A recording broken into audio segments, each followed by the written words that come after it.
So this talk is about worship. We're going to try and unpack what we do in worship and why. But before we even get there, I want to talk about the process of worship. We can talk about the content of worship, which we'll do in just a minute. But we also want to talk about the process, because there's a lot of different ways that Christians worship, and Lutherans typically worship in what's called a liturgical format. But before we try and unpack that, I just wanted for us to think about the process of worship. And I'm going to use, again, my iPad to help you take a look at the process of worship.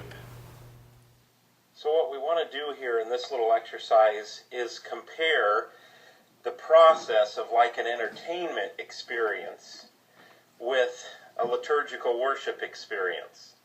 Not really talk about the content, but just look at the process. So when I work with a group of people on this, I start out and say, well, what's the process when you go to a movie? Well, the first thing is you buy a ticket. So you buy your ticket. And the second thing, what do you do next? Well, usually you go to the restroom. This is what people tell me anyway. And then you get something to eat. So you spent some money here, and then you spend more money here. And then what do? I say, and they say, well, we find a place to sit down. So you sit down. And then what do? Well, you watch. And then I say, well, what happens after that? And that's pretty much it. You watch, and then you're done, and you leave. So the interesting thing is this process here is pretty simple. So it's pretty simple. It's very user-friendly. So it's very user-friendly and easy. Simple, easy, user-friendly. You don't have to know a lot to enter into that process right there. So that's the process that we typically experience in our culture, whether it's a concert, a theater, movie, sitting down watching our TV. It's pretty much similar to that. So then I say, well, if you've been to worship at Silverdale Lutheran or the liturgical worship service, what does that look like? What's the process? So typically people will say, well, we greet people as we come in to church. We greet, so sometimes there's conversation. So there's conversation. Then we receive a bulletin. So here you kind of do a little reading and a little prep. And then you stand. And there's singing. Then you sing. And there's dialogue between yourself and the presiding minister or the assisting minister. There's dialogue. And then you pray. There's something called the prayer of the day. So there's singing and dialogue at the beginning. You stand up and then there's a prayer. And then you sit down. And then you're going to listen to the choir sing, the scriptures being read, the sermon being preached. Up here, the children actually get up and go to the front for the children's sermon. So although the adults don't do that, the kids get up and go to the front. So they're not just staying in their pew or their seat, and they're headed up to the front. So we sit down, we listen, we've got all of that. Then we're going to stand up again. So we stand up, and we're going to sing some more. And then we're actually also going to confess our faith. So, again, now more speaking. But it's kind of really a chance to respond to what God has done in this kind of section here. So we stand up. So once we sing, we speak. Now we're going to pray some more. We have what's called the prayers of the people. So we're going to pray some more, and there's some responding in that. So there's responding in that, and then we're going to share the peace.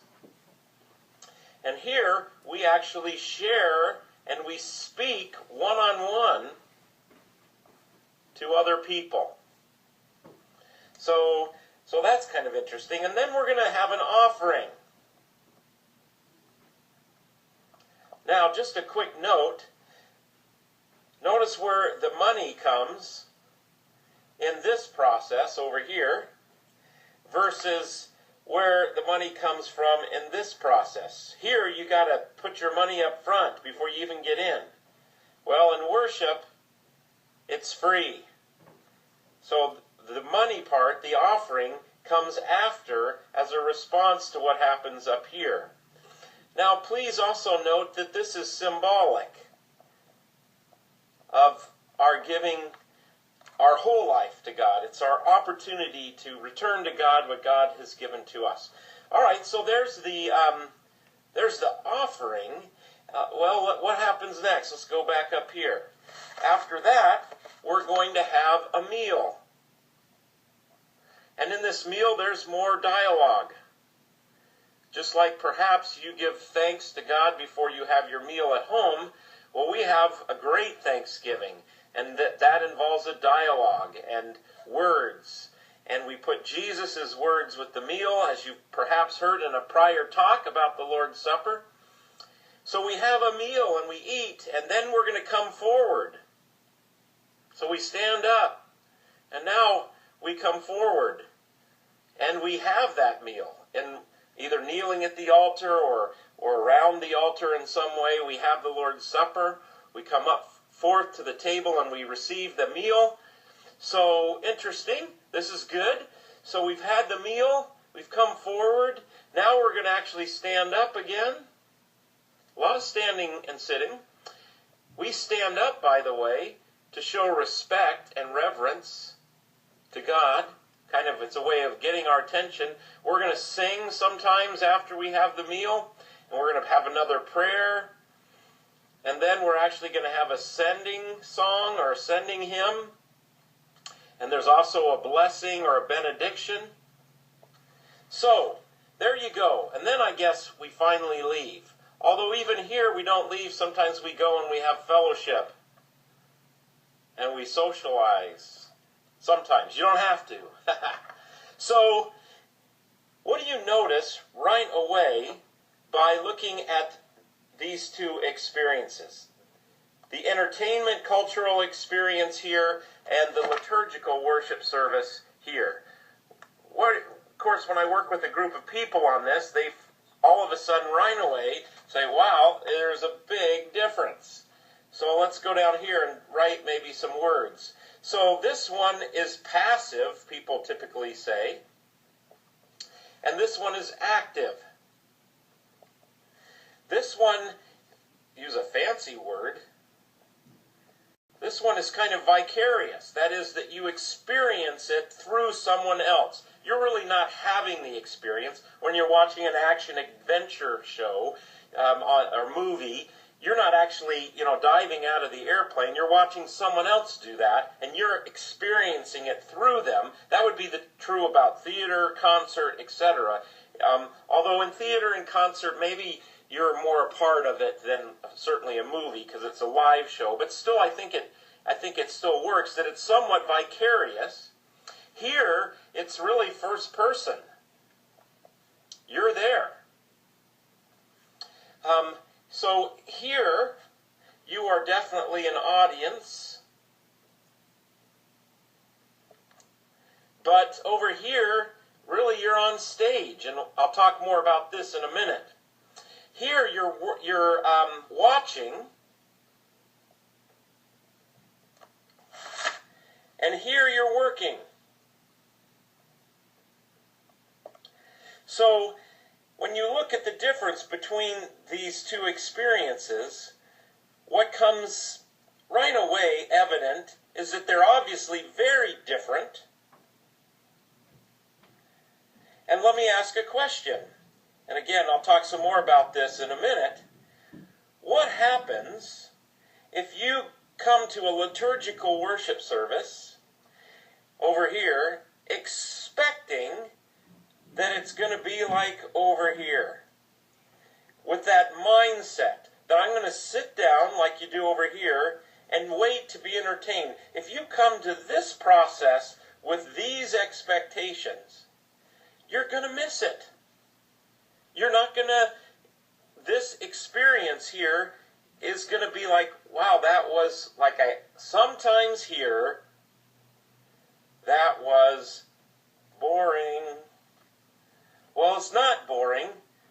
The problem is that what you expect. So let me just finish this comparison, because I'm going to say some more about this now, by saying that when you come to a liturgical experience, you're having a counter-cultural experience. And you need to have that thought. You need to come ready to work. You need to come ready to be on stage. You need to come ready to be active. And if you do that, this experience over here will be very different. So I hope that's helpful for you to see that when you come to worship, in particular in a Lutheran church, that you need to kind of put a whole different mindset on. If you come into worship thinking that this is a typical entertainment experience that you're used to in our culture, whether it's a concert or a movie or theater, whatever it might be that you go to, or sitting down in your living room in front of the TV, the process of Lutheran worship is very different. You have to put a different mindset on. So can you imagine what happens in a Lutheran church if you come into worship and you sit down and expect that you're going to be entertained? And then people are standing up and sitting down and responding and speaking and listening and eating and praying and doing all the things. Well, people do that all the time, and they totally don't get our way of worshiping. And it's understandable, because they come in expecting to be an audience. But in a Lutheran worship service, you're not an audience. There's only one audience, and that's God. We are a part of the symphony. We're on stage. When you come in and you sit in these pews and you stand in these pews, you're playing your instrument for God. That's so important. When I first figured this out, I listened to a pastor when I was in college. It's like the light bulb came on. It's like, wow, this is amazing. So really, what I get out of worship is going to have a lot to do with what I put into worship. If I come into our kind of worship service and expect to be entertained, it just isn't going to happen. So why sometimes do our young people or adults come in and they talk about Lutheran worship and they sometimes say, well, it's boring. Well, it's not boring. But if you come in looking to be entertained, it just might be. When I play the guitar, when I first picked up a guitar, could I play it? No. It took a long time for me to learn to play the guitar, even just well enough to where I enjoyed playing it, let alone whether anybody enjoyed listening to me. Well, worship for us is kind of like that. It's an art form. You need to learn to play it. And so, sometimes if you're new to the Lutheran church and you're worshiping going, wow, this is really cumbersome, this is hard to get used to, that's okay. Don't give up. Keep at it. You'll learn it. It'll be an instrument, and the more you learn to play and the worship in this way, the more fulfilling and fantastic it will be. So when we think about Lutheran worship, just the process of it, you're not watching, you're working. You're not a passive person, but you're active. You're not in the audience, you're on the stage. And so it's interesting, as I mentioned when I showed you that on my iPad, that a lot of congregations today, a lot of Christians have said, you know what, we're going to change the process of worship to fit the culture. We're going to have a bunch of songs with a wonderful worship band who, whether we sing or not, it really doesn't matter because it's that loud and it's that wonderful. It's kind of like a concert. And then we're going to have a very engaging speaker, and that's going to be it. Maybe put a prayer and an offering in there somewhere, but that's the process. It's very simple. It's very user-friendly, and I don't begrudge them. I'm thankful if the gospel is preached and people come to believe in Jesus as their Lord and Savior. But from our perspective, we're worshiping in forms that date back from the beginning of Christianity, and we haven't just jettisoned those to fit into our culture. But that leaves us with a challenge, doesn't it? So if you're listening to this little talk and you're new to the Lutheran tradition and you're going, wow, I really struggle with this worship. Well, that's great. I know that sounds funny, but don't give up on it. Work hard on it. In this congregation, we've chosen not to throw out the liturgy, which we believe is beautiful and wonderful in shaping our faith, which I'm going to talk to you about and explain to you now in this next talk. We've not thrown it out. But if we don't throw it out, we've got to help you understand it. We've got to help you realize, so let me finish this way, that when you come into worship, put on a different mindset. You're not watching, you're working. You're not being entertained. You are on stage. Jesus said something interesting. He said, if you love your life in this world, you'll lose it. But if you lose your life for my sake in the gospel, you'll gain it. Well, how does that work with worship?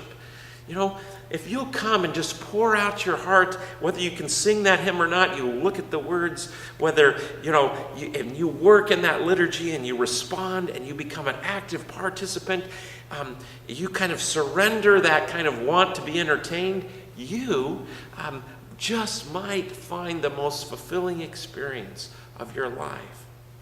I'll never forget teaching confirmation one Christmas to a bunch of junior high kids. It was my former congregation in California. And we had a joint confirmation program. So we had probably 50 kids in confirmation that night. And I'm telling the Christmas story. And I'm excited. I love Christmas. I'm telling the Christmas story. I'm reading the Bible. And I look up at these junior high kids. And I think maybe one or two actually was looking at me with their eyes and paying attention. It was so frustrating. And so I just slammed my Bible and I put it down. And of course that got their attention. And I said, listen guys, I'm sorry, but I don't have $3 million to get your attention for 1 minute like DreamWorks or Disney. I'm sorry, I don't. All I have is this story. But you know what? Interestingly enough, the people of Bethlehem missed the first Christmas too because they weren't looking and they weren't watching. We live in an entertainment society, for better or for worse. But when you come to worship, you have to give it your all. You can't just come in and expect to be entertained, especially in a Lutheran church. So I hope this just kind of intro to worship of talking about the process and content will really get you thinking and really help you.